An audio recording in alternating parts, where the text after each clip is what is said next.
Buenos días, queridos alumnos.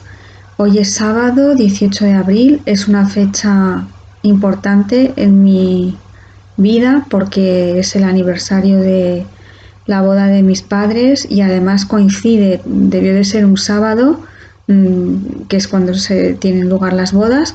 Ya no viven ninguno de los dos, pero esto me ha hecho pensar mucho porque la boda de los padres de uno es el origen, ¿no?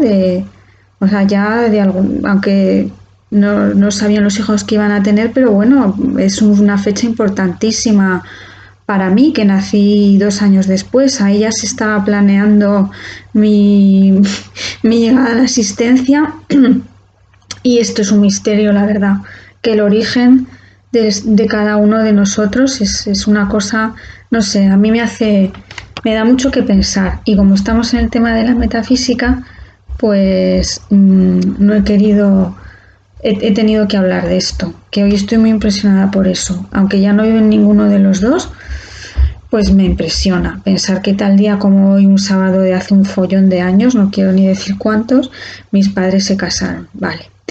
Bueno, estábamos con las metafísicas, primero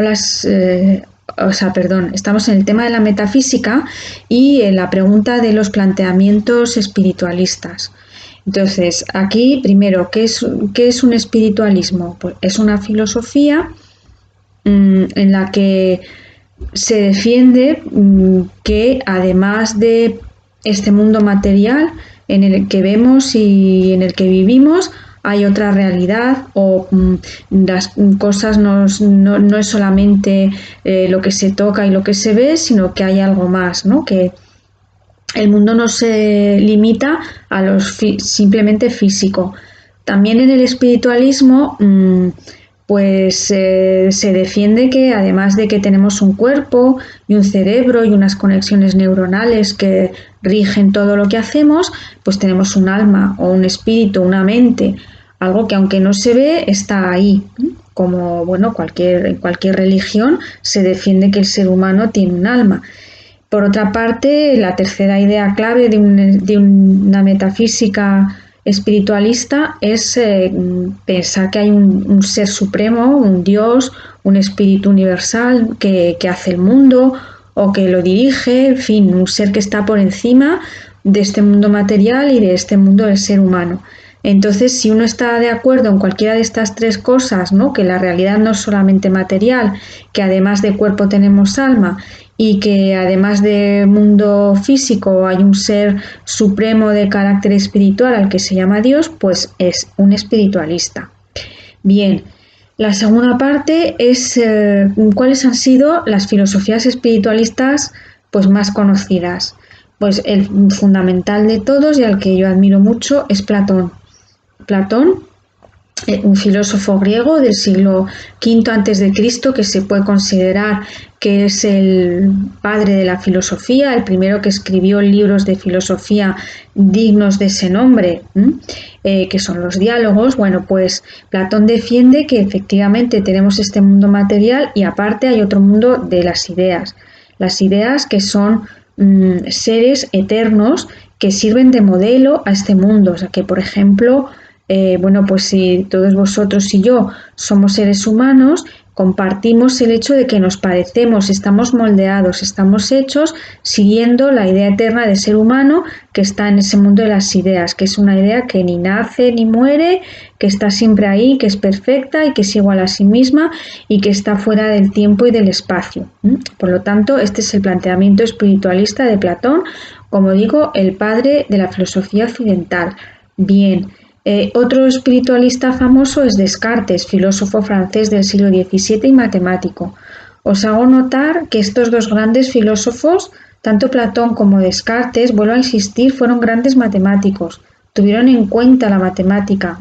Y Descartes, bueno, todos habéis estudiado los ejes cartesianos, abscisas y ordenadas, esto lo inventó Descartes. Bien, para que, insisto, ¿no?, en la idea de que las matemáticas son una parte fundamental que ayuda a la persona a desarrollar su inteligencia y a ir más allá, como estos grandes filósofos hicieron. Bueno, pues Descartes defiende que hay tres sustancias, que son la sustancia extensa, que sería el mundo material, que se puede denominar de esta forma, que se caracteriza porque se puede medir, ¿no? Podemos decir 1 metro, 2 metros, 4 kilos, 5 kilos, pesarlo, medirlo.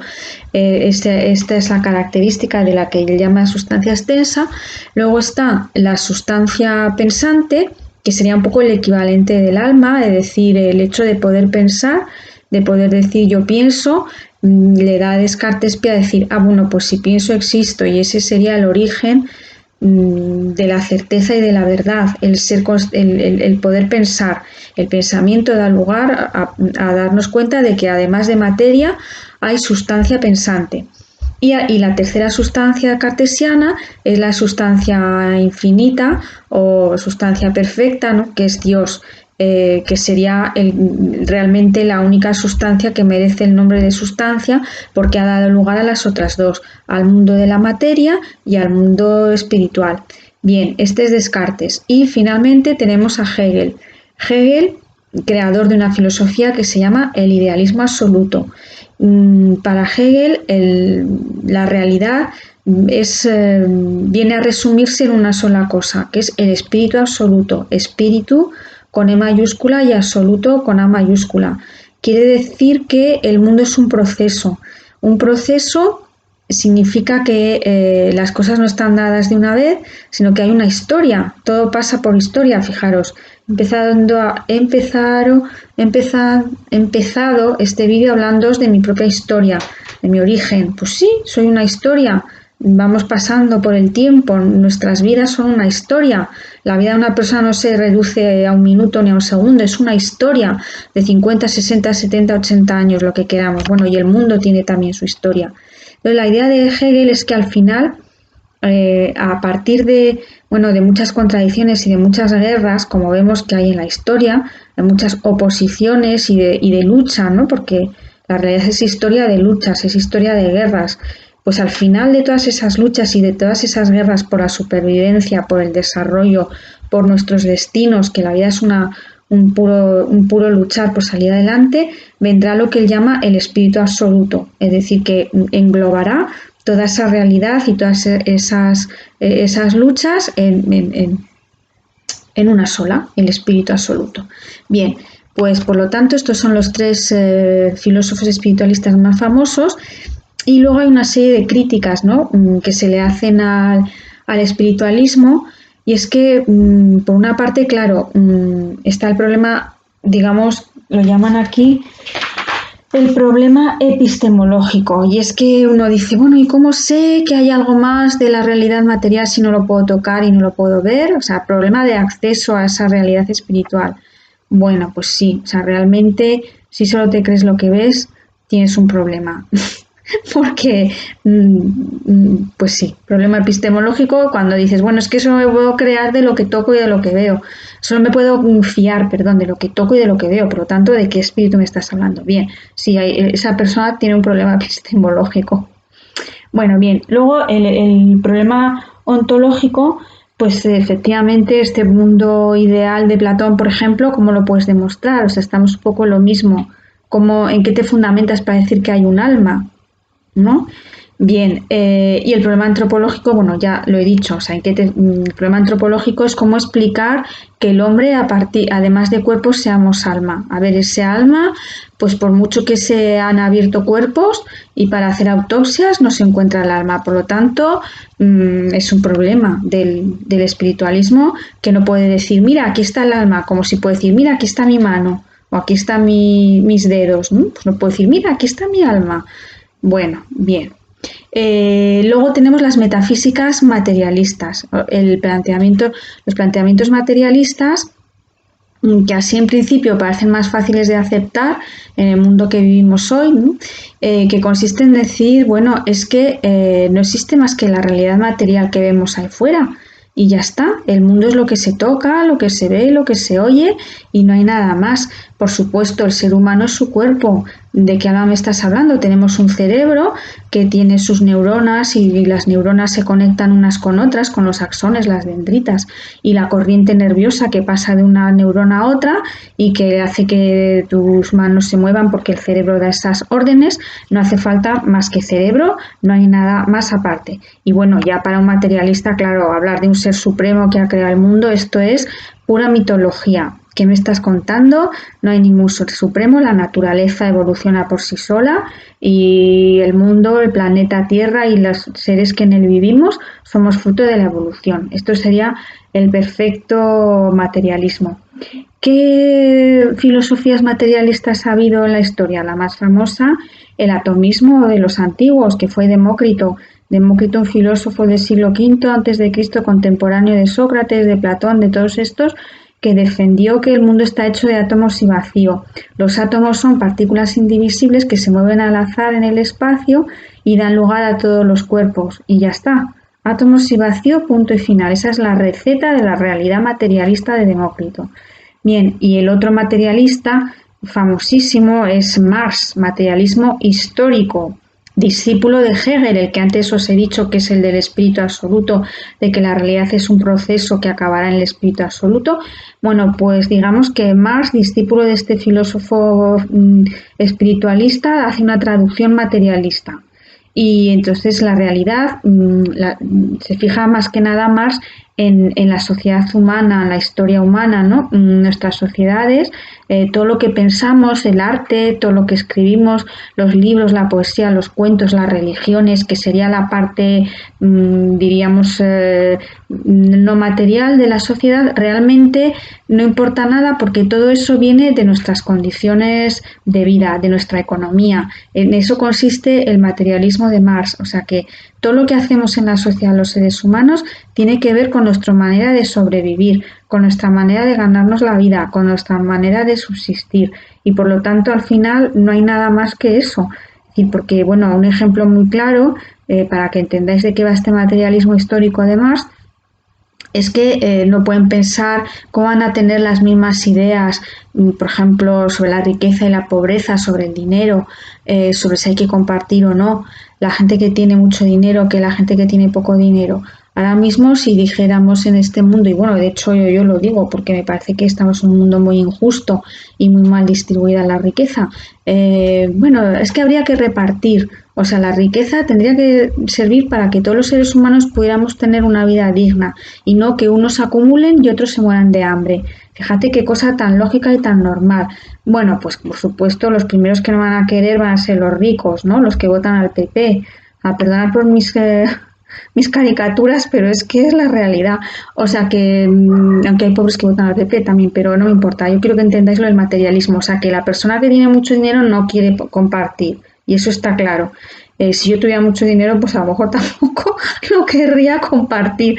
Bueno, bien, pero los pobres si estamos dispuestos, o sea, los pobres, ya me entendéis, pues sí, claro, hombre, si no tienes nada, pues mira, si reparten algo te tocará, ¿no? Bien, entonces, esto es un ejemplo para explicar este materialismo de Marx, ¿vale? Que cualquier idea que tengamos en la cabeza en realidad procede de nuestras condiciones económicas, de lo que si podemos comer o no podemos comer cada día.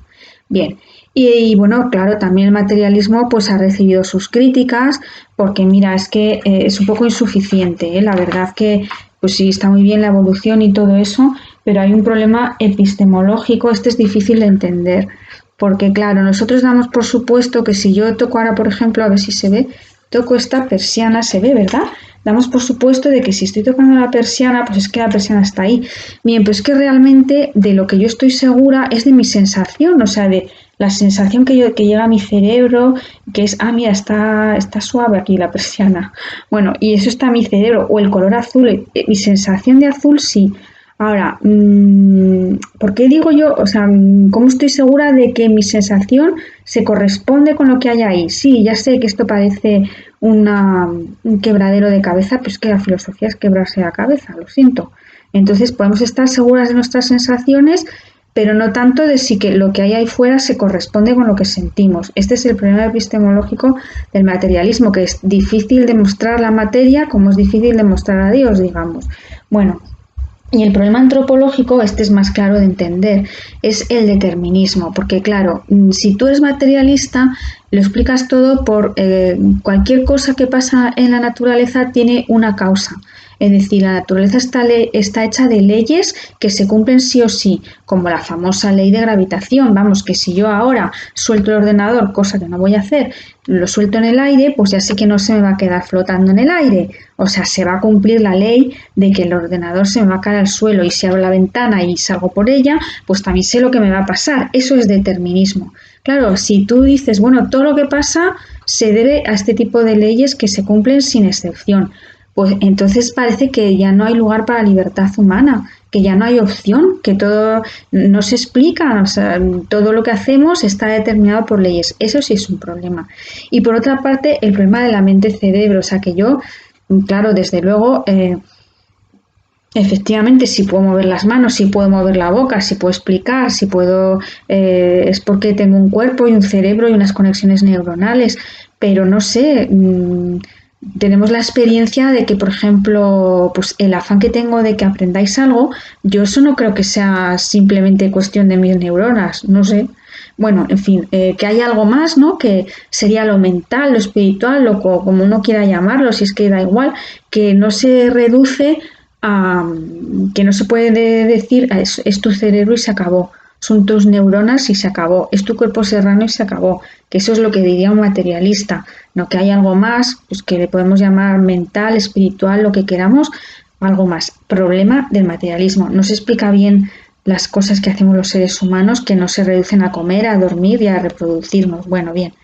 Y finalmente, pues el problema metafísico del materialismo es que, claro, hablar de metafísica materialista es una contradicción en los términos, en las propias palabras, porque metafísica significa que estás aceptando que hay algo que no es físico y materialista significa que, que estás diciendo que no hay nada más. Por lo tanto, es contradictorio hablar de metafísicas materialistas.